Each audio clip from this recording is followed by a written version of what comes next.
দুপুর রোদে মাথার উপর যেন আকাশ জ্বলছে।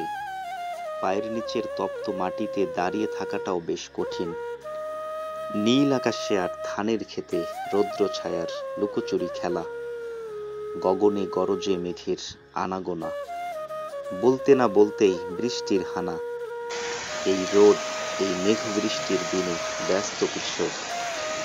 শীত কুয়াশায় ফাগুনের দিনে দল বেঁধে গুনগুনিয়ে গান গেয়েছে ধান লাগানো হয়েছিল। আজ সময় এসেছে সেই ধান ঘরে তোলার। ফলন্ত ধানের বিস্তীর্ণ মাঠ দেখে মন জুড়ায় কৃষকের। অনেক আশার ভালোবাসায় বোনা এই ধান কৃষকের মুখে হাসির ঝিলিক এনে দেয়।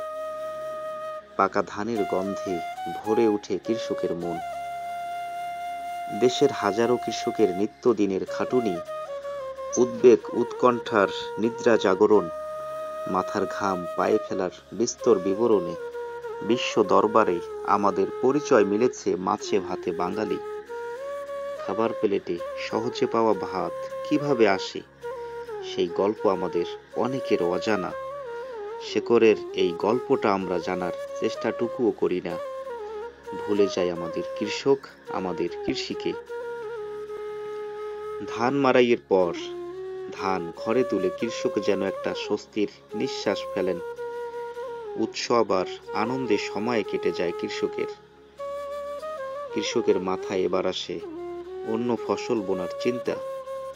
সেদিকেই এগুতে হয় কৃষককে। অবসরের সময় নেই। অযুত সাহসে আকাশের বিশালতাপূর্ণ স্বপ্ন নিয়ে বাঁচুক বাংলার কৃষক। সোনালী আলোয় ঝলমল করুক কৃষকের উঠোন।